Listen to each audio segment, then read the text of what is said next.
I guess now it's time for our keynote.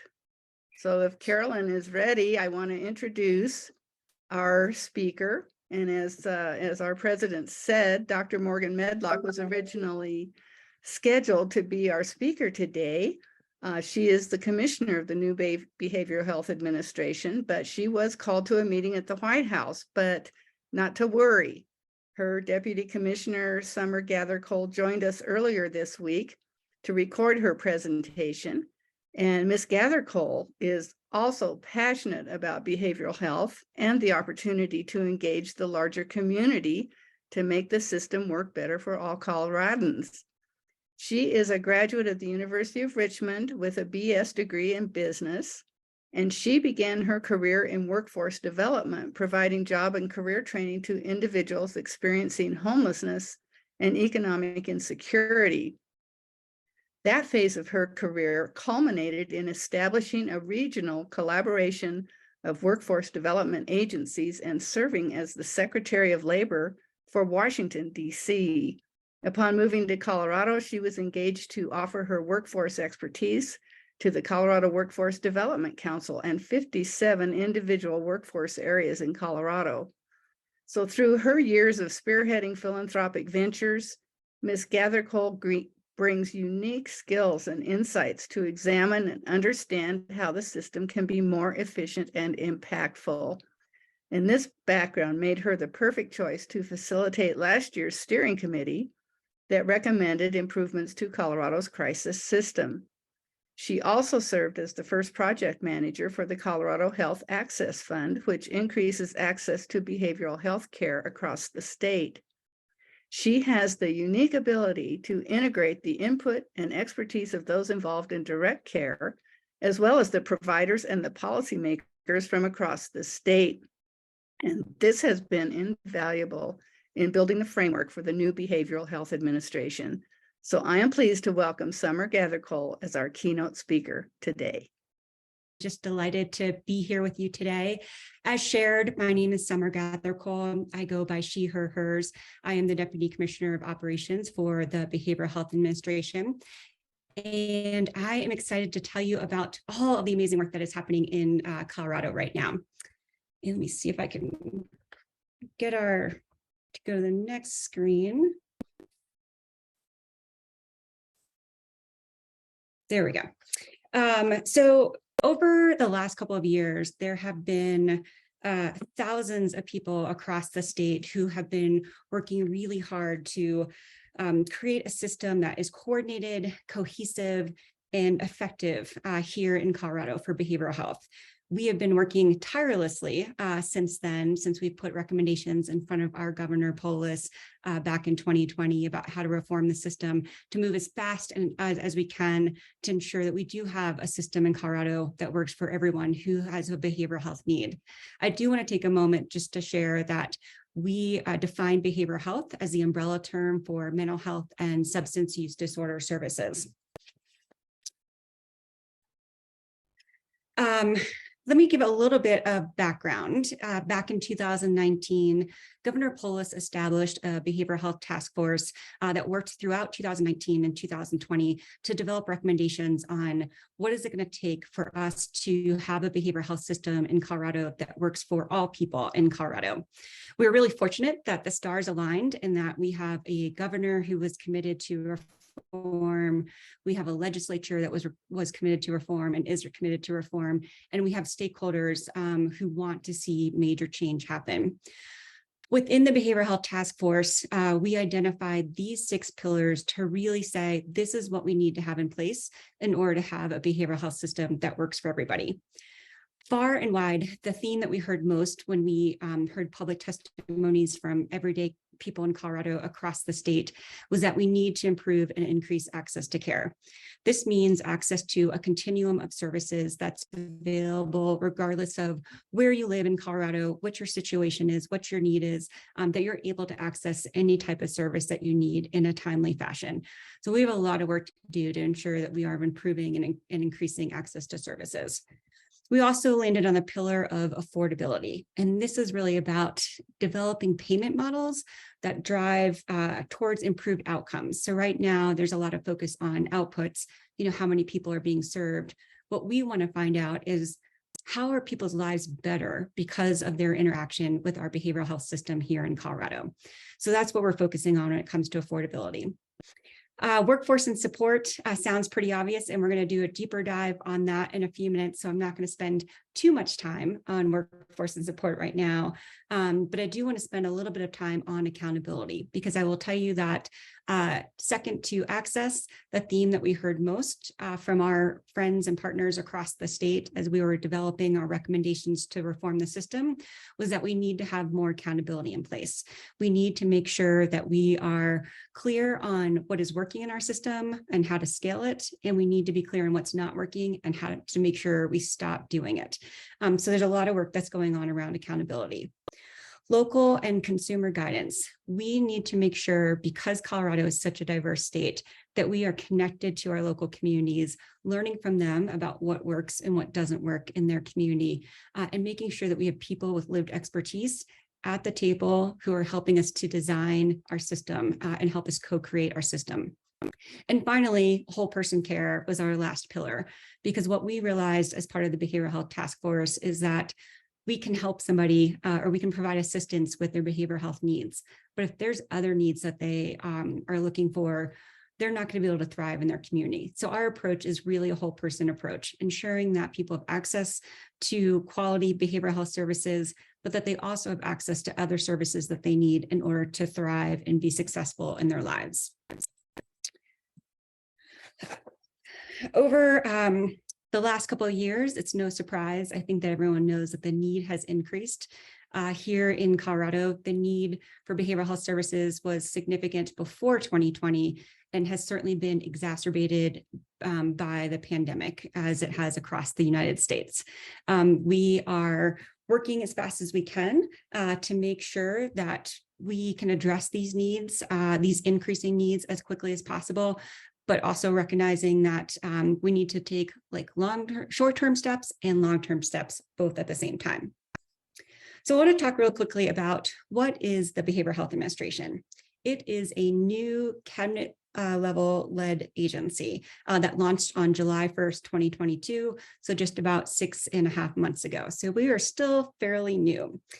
I want to just spend a moment talking about why the Behavioral Health Administration became such a priority recommendation coming out of the Governor's Behavioral Health Task Force.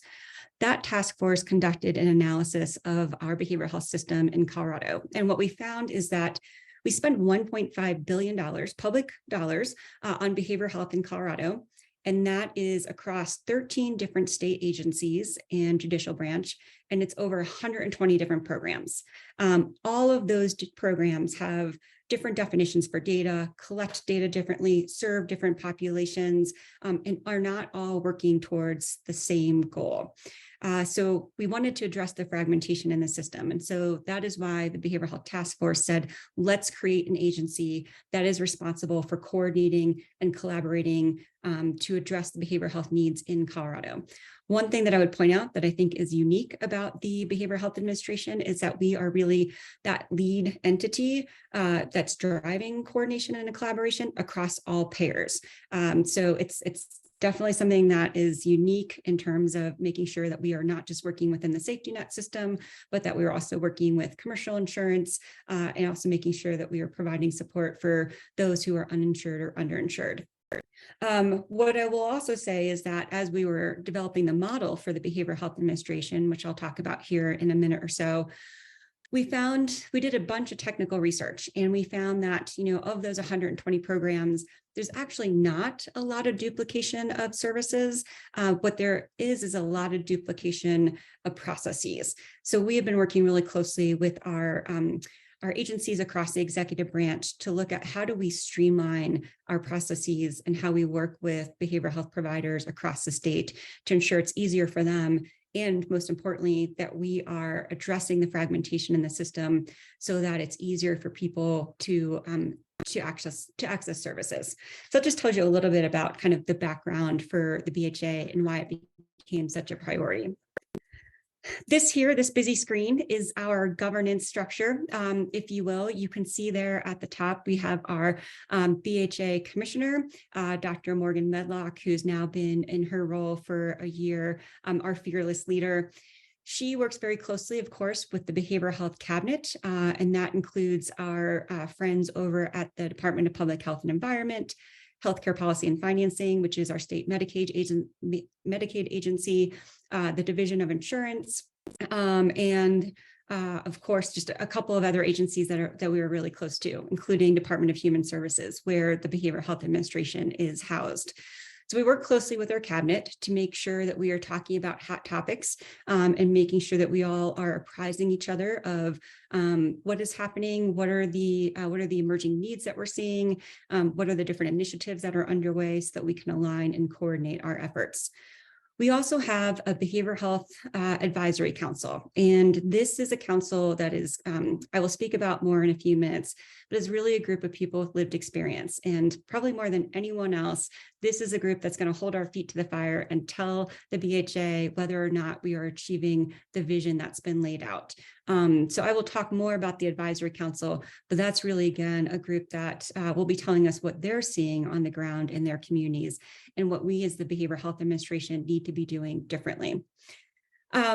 This box in the middle, the core functions and direct oversight, I'm not going to spend a ton of time going into every single one of these functions. You can check them out there on the screen.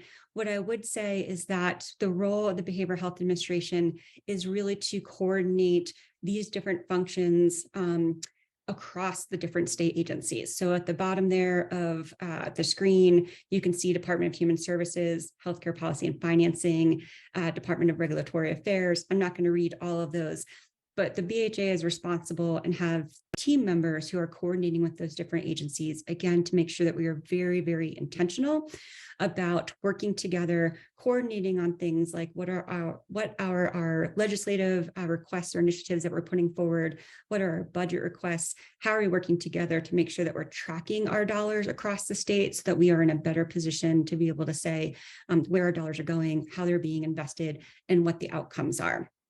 So there's a lot of work that the BHA is doing across agencies and across branches to ensure that we are all, again, heading towards the same goal. The BHA is, what I would say most about the BHA, and one of the things I appreciate most about it is that it really does always come back to what is going to be best for the people in Colorado. We lead by people first. We are very engaged with our advisory council. And again, every conversation comes back to as we're making decisions, as we're designing the system, as we are co-creating with our partners, what is going to be best for people in Colorado? And that is probably the thing I appreciate most about kind of the environment here at the BHA, is that is what is always the first priority. So I want to just talk real quickly about our values and our commitment. These 5 values are ones that we worked really closely with our team and our partners to develop. And the first one being truth. And that is really about ensuring that not only do we have a behavioral health system that is transparent and accurate, but that we at the Behavioral Health Administration are also transparent and share, again, what's working well for us, where we could use some assistance from our partners to strengthen or guide some of the work, and making sure that we are sharing the information as accurately as possible that we have. That is something that we are very, very committed to. And I can not tell you the number of times that we are in internal meetings and we will say, our value is truth. So we have to say and put it out there regardless of what the findings are.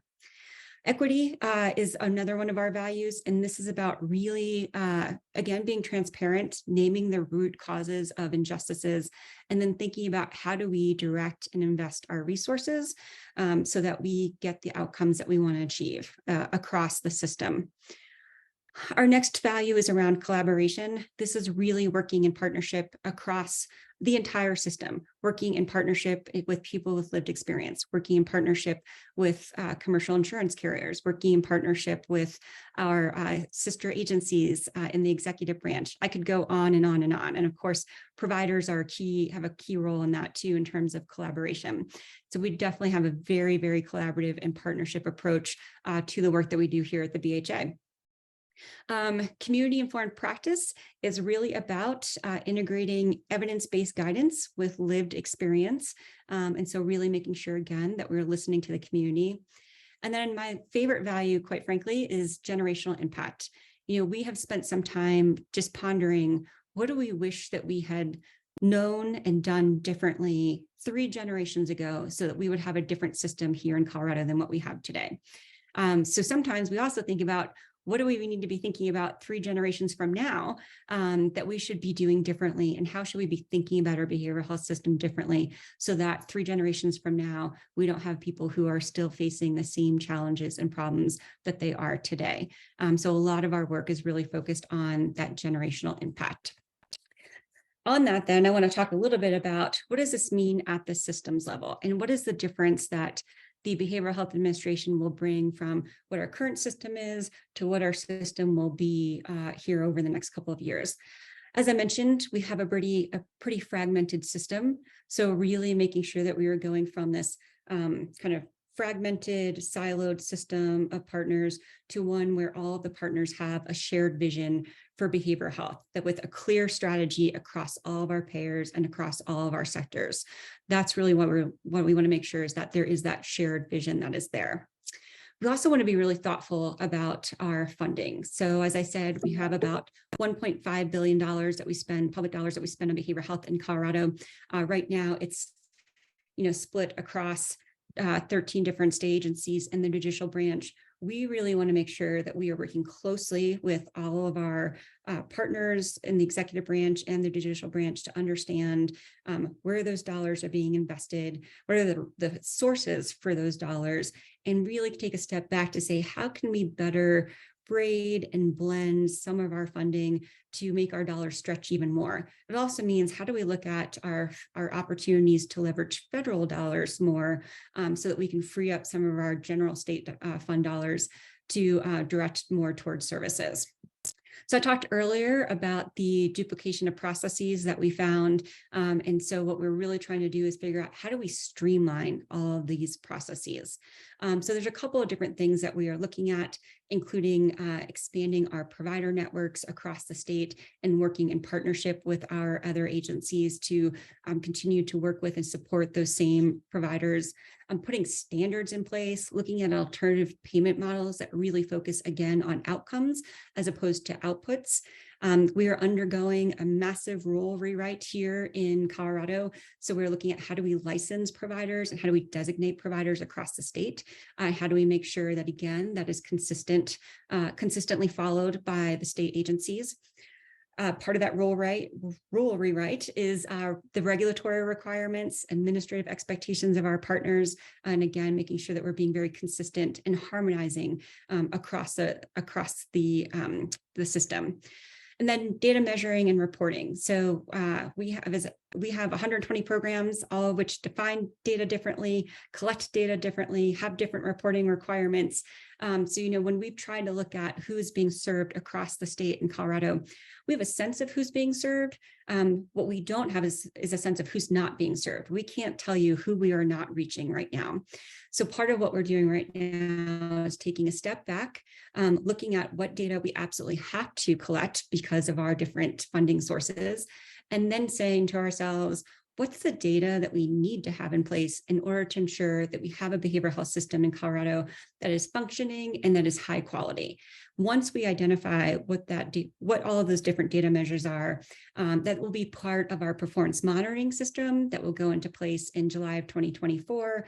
And again, that will be consistently across all of our different state agencies, defining data, collecting data the same way, and putting those standard expectations in place for providers, which will also help to reduce their administrative burden, and then hence kind of free up some of that time so that they can focus more on patients, which is really what providers want to do. Just surround it.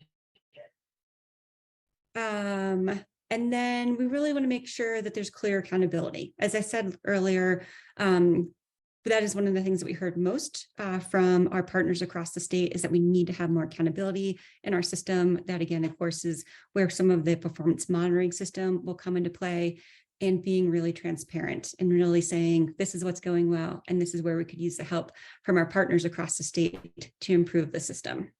That's at the system level. So we talk a little bit about at the individual level. What we want to do is make sure, again, that people have access to services across the state, that their care is comprehensive, effective, that it's equitable, that we're trying to move more upstream and have more preventive and responsive supports, as opposed to having people get downstream and need treatment. We want to try to get to people sooner. We want to make sure people are really clear on how to access services, when, where, what does that look like? Again, we've had a very fragmented system, so we really want to make sure that we communicate very clearly how people can access services and really embrace the no wrong door policy and philosophy that was envisioned by the governor's behavioral health task force.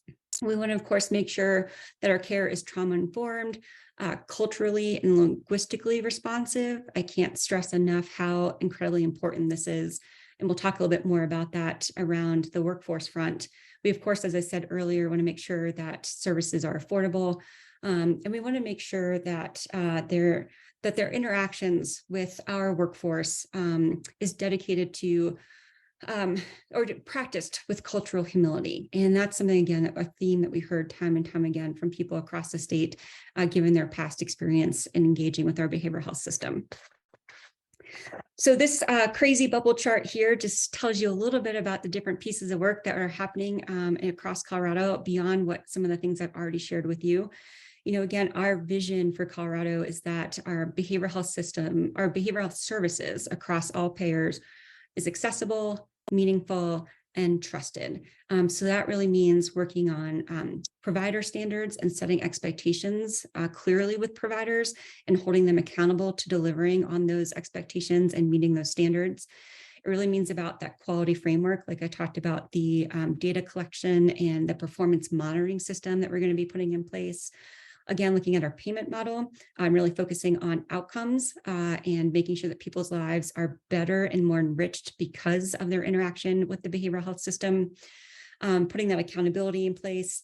And of course, really looking at what's our system design, what's the continuum of care that we need to have across our state so that people can have access to whatever services they need, regardless of what their situation is. So just real quickly to kind of tell you a little bit about our one-year priorities. Like I said, we launched in July of 2022, and since then we have been very, very busy. Our commissioner, Dr. Medlock, has been on a statewide tour to connect with communities across the state and hear directly from them what they're seeing, what they're experiencing, and what they would recommend that we consider. We launched our behavioral health, our BHA Advisory Council, which again, I'll talk about here in a few minutes. We also launched an interagency council. This is really the first time that all of the different agencies across the executive branch have come together on a regular basis to talk about hot topics, to talk about initiatives that they have launched, to talk about what they're hearing in our legislature, what's happening in the budgeting process. So again, really making sure that we are coordinating and aligning our efforts across the executive branch. We've got a new safety net system that we're launching in July of 2024. That system will be part of that system will include behavioral health administrative service organizations, otherwise fondly referred to as BASOs. So we have lots of planning and stakeholder engagement that's been underway to ensure that we launch that new system with as clear expectations and clear processes, and a system that's ready to serve people in Colorado. We also launched a joint information center. This is really where we are coordinating our communications and our messaging across the executive branch and to external audiences across the state. So lots there in terms of engagement that we've had going on over the last 6 months. We've also launched a workforce strategy on September 1st of 2022. We released a workforce plan that I'll talk a little bit more about here in a few minutes. And we are also in the process of developing an online learning academy. to really help our providers.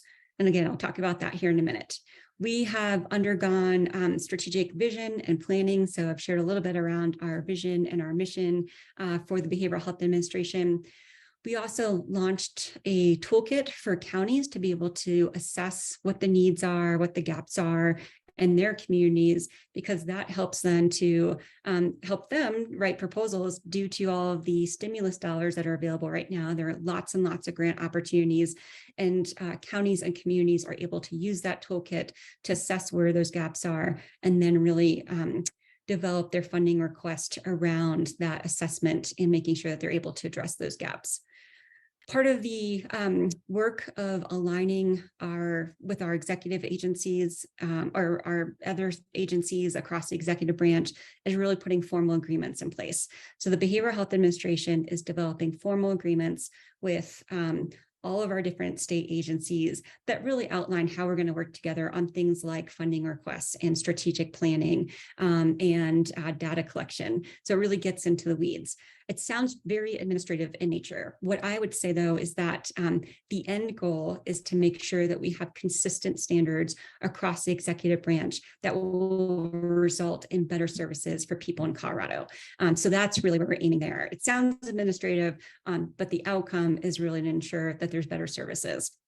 And then we just on January 31st, just a few days ago, released our first strategic plan.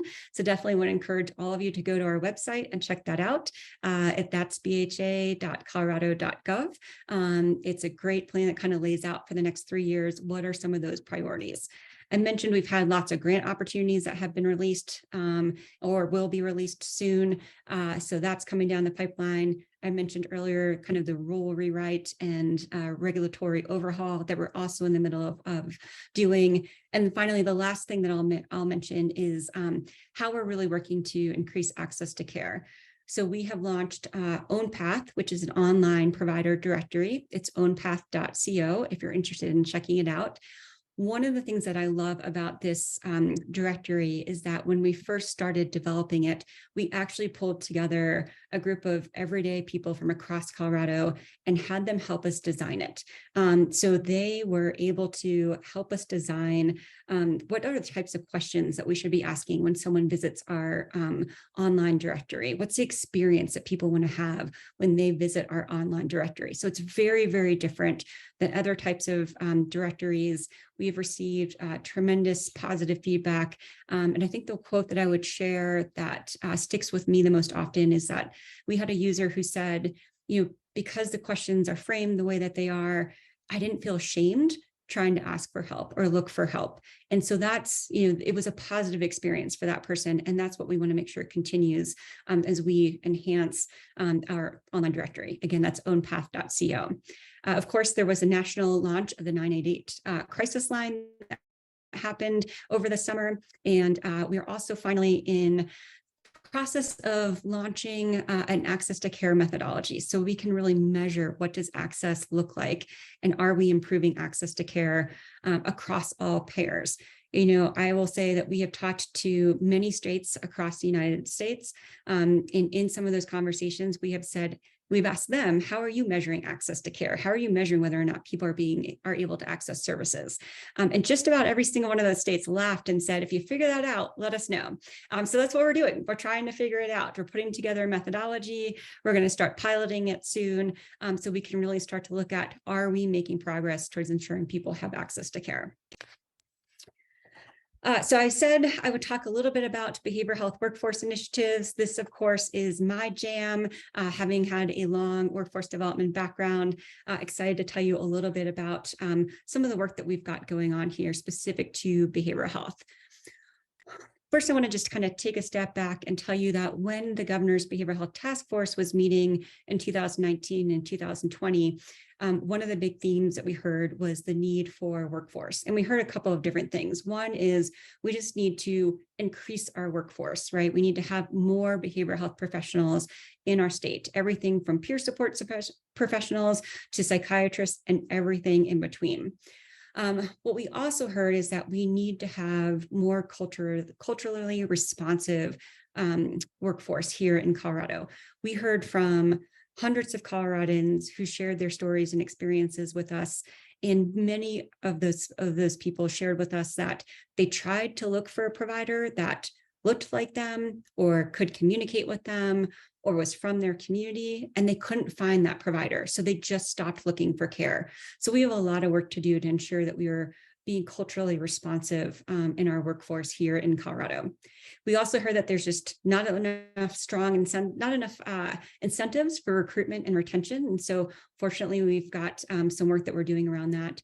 And that, again, we heard that there's not enough training or regulation, which is really kind of what drove the idea for our online learning academy.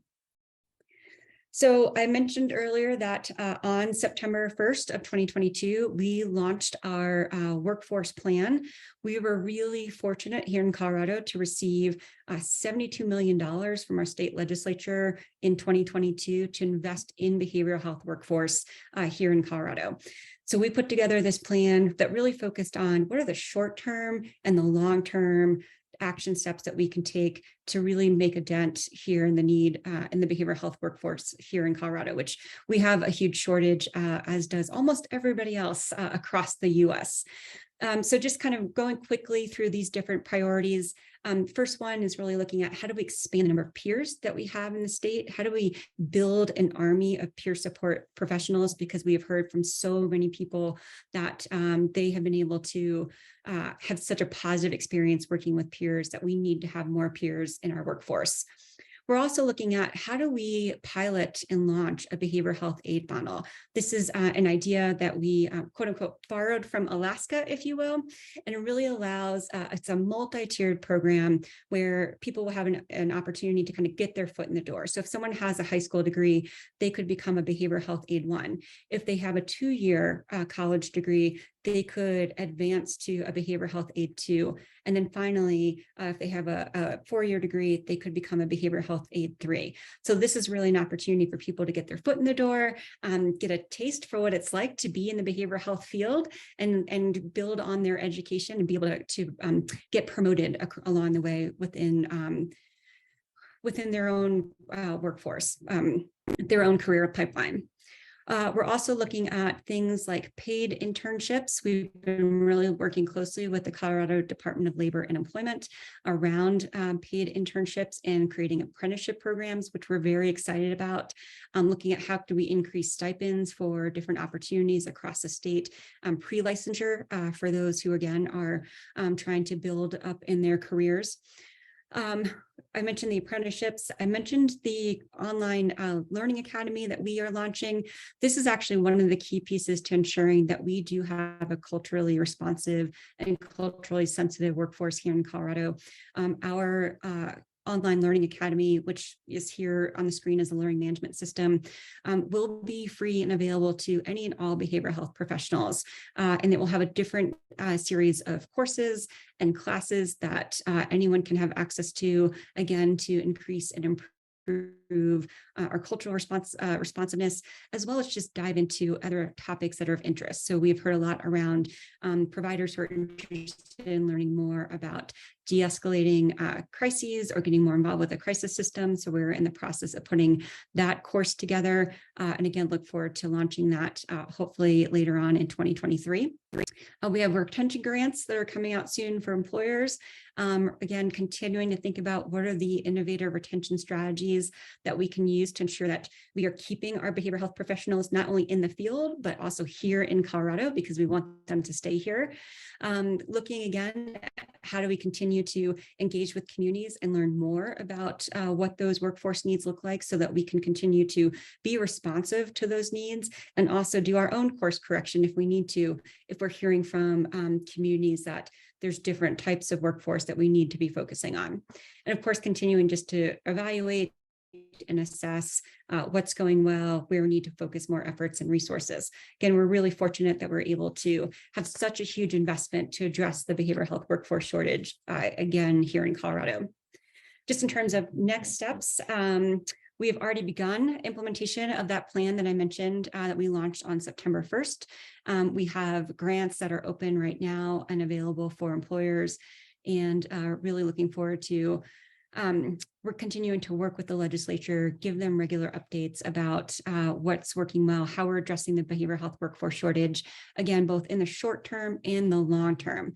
I will say my dream as we think about rolling out all the different strategies and initiatives that we've outlined in our workforce plan is that we get to a point a few years from now where we have elementary school kiddos who are saying, not just saying that they want to be a fireman or a teacher or a nurse, but then we also have kiddos who are saying, I want to be a peer support specialist. I want to be a behavioral health professional. Little kiddos that are excited to join our field. And that's really what I would love to see as a dream in the next couple of years.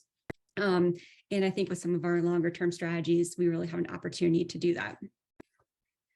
So finally, I'll just spend the last couple of minutes here talking about community-informed leadership and just how closely we are trying to work with communities to ensure that we really are using the communities as an anchor, working with them, supporting local efforts, and really understanding, because Colorado is such a diverse state and in every way imaginable, supporting and uplifting those local efforts while still elevating our collective cause, working towards the same goal to strengthen and build our behavioral health system so that we have a system that works for all people in Colorado. Just to talk a little bit about what that looks like. What is authentic partnership?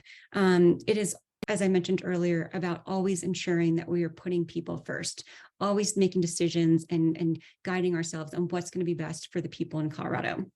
Being really transparent, acknowledging that there has been harm done that's in the past because of our current system, and we are working really hard to change that, and being very purposeful towards making deliberate steps and meaningful remedies.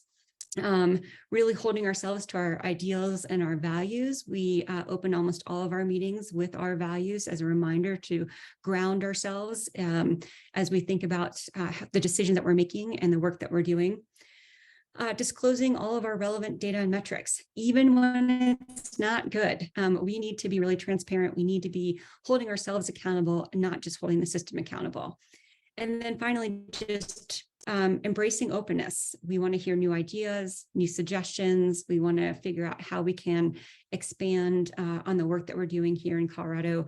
And again, just making sure that we are always working together to put people first. So that's really an attitude of bringing solutions with our communities and building off of their strengths. And again, making sure that they feel that they are here as a partner with us, co-creating a system and designing that system together. And just here again, to drive reform, we believe in the power of co-creation. And one of the ways that we do that is through our BHA Advisory Council. This is, again, a group of people with lived expertise who are really holding our feet to the fire, telling us what works well, what doesn't work well, helping us determine, are we achieving the vision that the people of Colorado have asked us to achieve? So I think it's just important that this is a group that meets regularly. They're very vocal. Their meetings are open to the public so that we can ensure that others have a chance to share their own public comments, their own experiences, and again, that we are being very transparent. One of the things I wanted to share is from the Advisory Council co-chair, that when she learned that she was a member of the Advisory Council, this was her quote, and I think it's incredibly powerful. So I'm just going to read it to you. This is what she said to us when she found out she was appointed. "This is so surreal. Never did I think that getting sober 12 years ago would bring me to this moment in time. As a sober and healed Black woman, I am making history. This appointment is for my ancestors who were enslaved and for my father who was segregated until he was 18. He was never given the chance to heal his soul. This is for them." It's such an incredibly powerful statement, and I think speaks to just how seriously people are taking this responsibility and their role in helping us to reform and transform our system here in Colorado. Again, one of our attitudes is nothing for us without us. This is probably a phrase that most of you have heard already. And this, again, is really just about making sure that we are working together in co-creation and in partnership and collaboration. And then finally, I talked a little bit about generational impact already, and we're continually trying to think about what do we need to be doing now? What do we need to be doing differently so that people 3 generations from now have a positive experience with our behavioral health system and that their lives are more enriched because of their interaction with our behavioral health system. So that continues to be one of our guiding forces. So with that, that was a whole heck of a lot of information in a short period of time. If you click on the QR code there, that will actually take you to our webpage. Would definitely encourage you to check that out. All of the resources that I mentioned are there on the webpage. And again, we're really proud of all of the work that we have going on. Appreciate the opportunity to be here today and tell you all about it. And certainly I'm happy to answer any questions.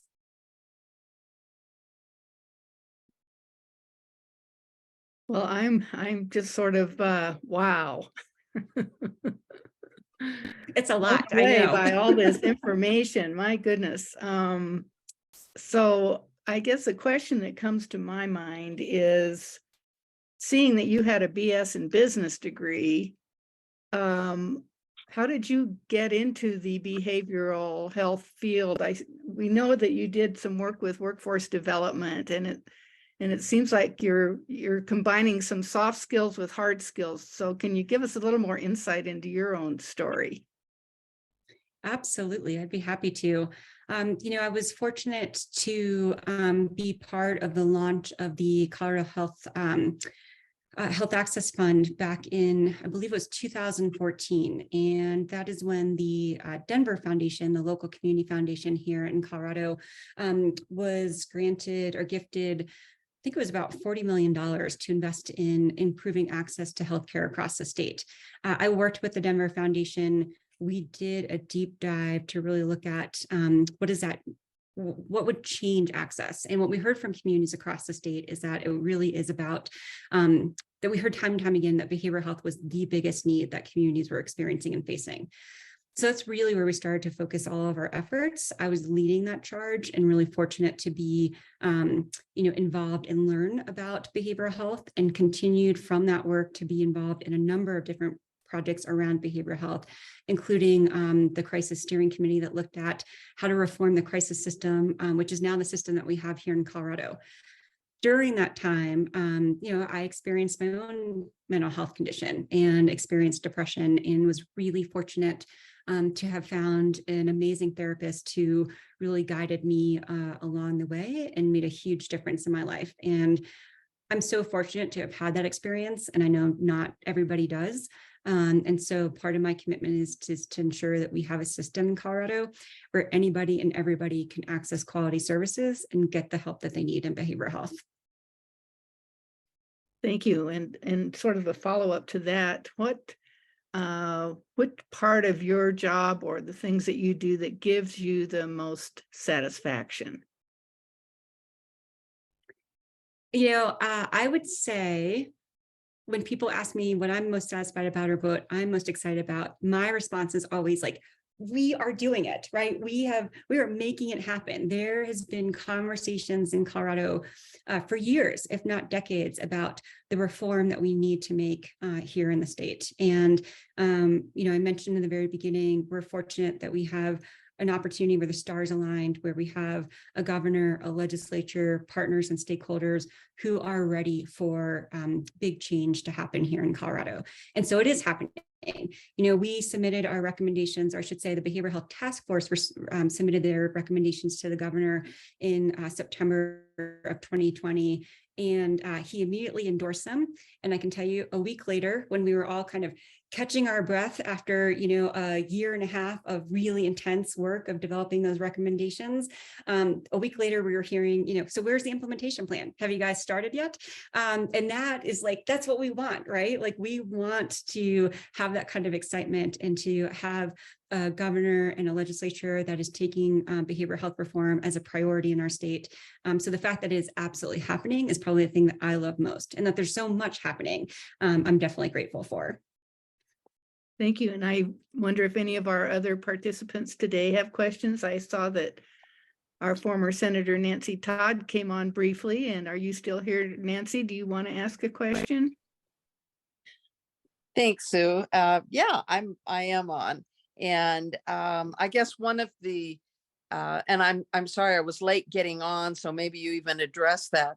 One of the concerns I had is the number of facilities that have been closed in Colorado recently that have provided residential services to some of our youth. I'm wondering if you could speak to what that philosophy looks like and where those needs are being met. I know different individual school districts are addressing mental health and behavioral health services in different ways.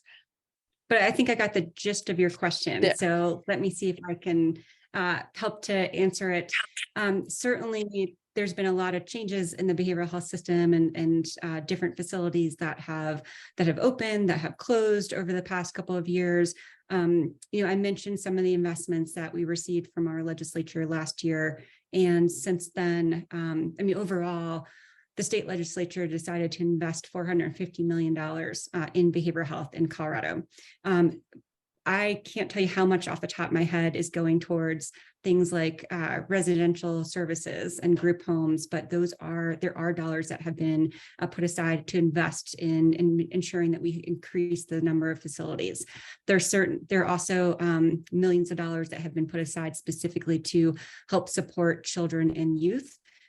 So I can tell you that there's great efforts underway right now to get that money out the door as fast as possible so that we can continue to build those resources in the community. That is definitely one of the things that we heard from the Behavioral Health Task Force and people across Colorado, is that we really need to build up our community resources so that people are able to access services sooner. I will also share with you that the new behavioral health administrative service organizations that will help to manage the safety net system in July of 2024 will also be responsible for building out the provider network. So really increasing the number of providers that participate in our safety net system and ensuring that we are working towards that continuum of care in all of our communities across the state. Are there any other questions from our folks here today? Sue, this is Susan Brody. I do have a question, in fact, a couple, but they're not totally related. And I just thought perhaps, I don't know if you can see me, Summer, but Yes. I'm the program chair for AAUW in Colorado.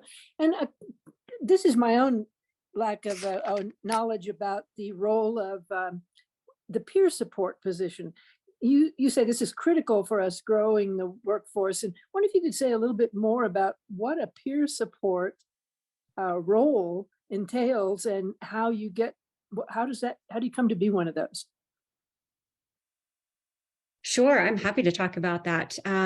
So a peer support professional is someone who has lived experience, who really works closely with someone else who is maybe going through a current experience. So for instance, if someone has had a substance use disorder in the past and maybe has been in recovery for a couple of years, certainly that person could be a peer support for someone who is new to recovery and really experiencing that for the very first time.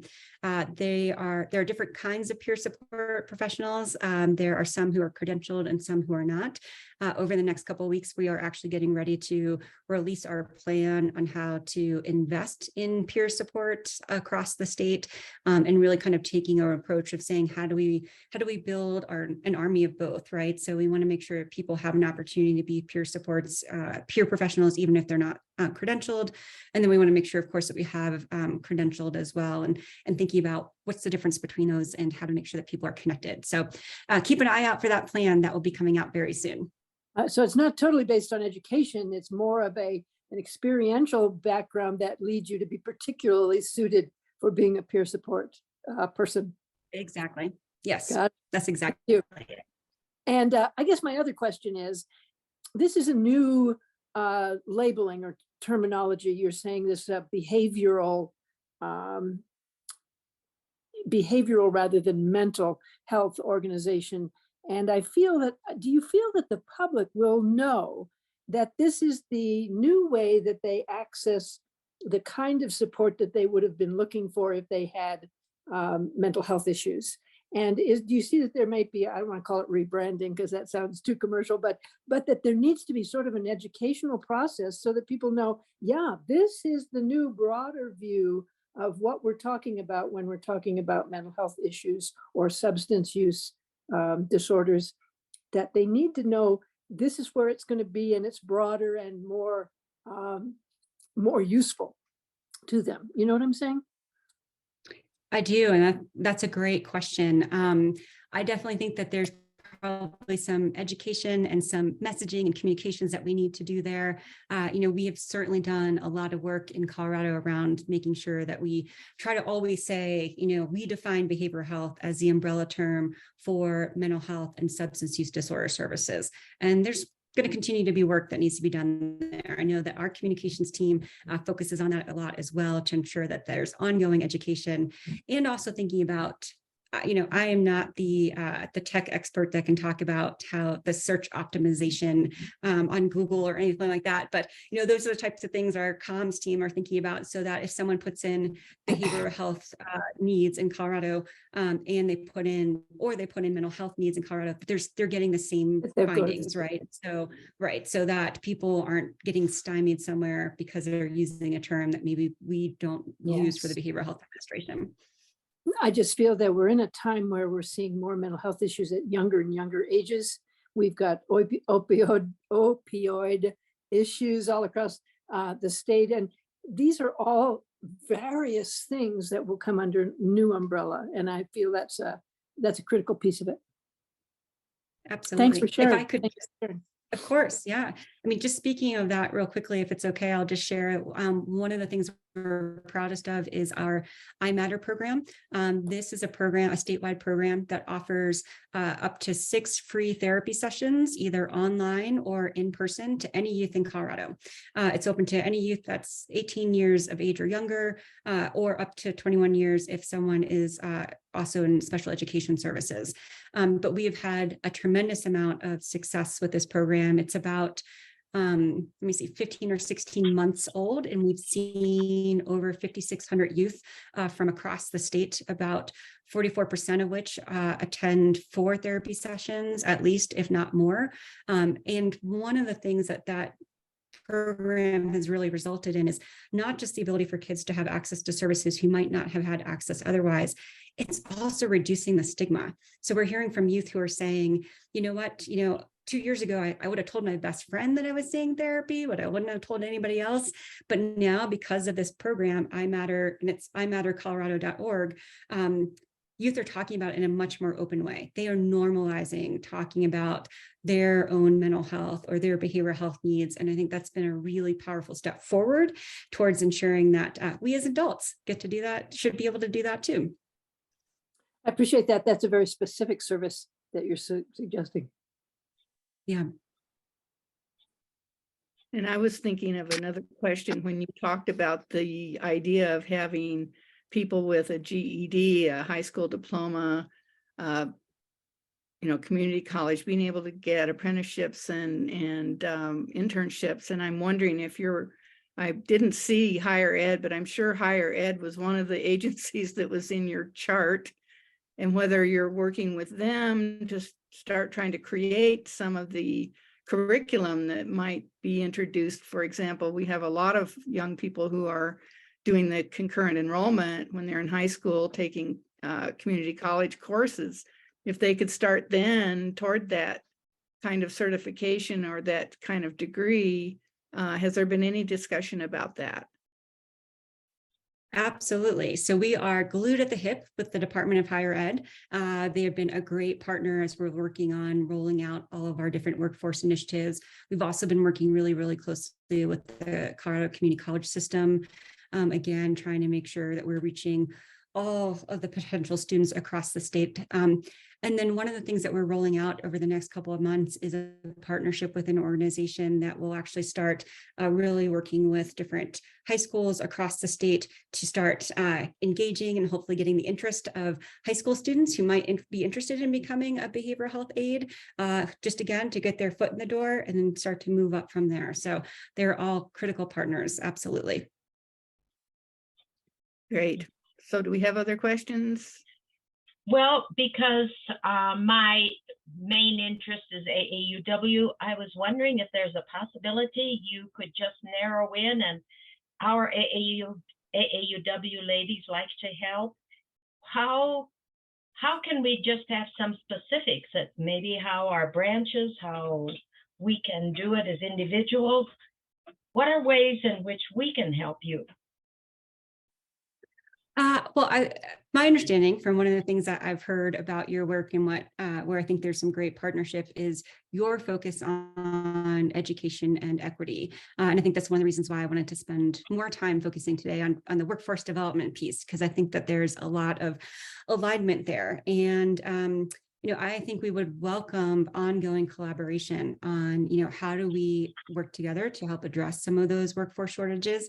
How can you help tell us what you're hearing and what you're seeing in communities, and what do we need to be mindful of? Are there opportunities to work together on putting some courses on the online, the Learning Academy together that are specific to behavioral health? And so I think there's lots of great ideas that we could talk through, and certainly open to hearing anything that you all have in terms of your thoughts and ideas as well. Thank you. Thank you for being with us today and taking the time.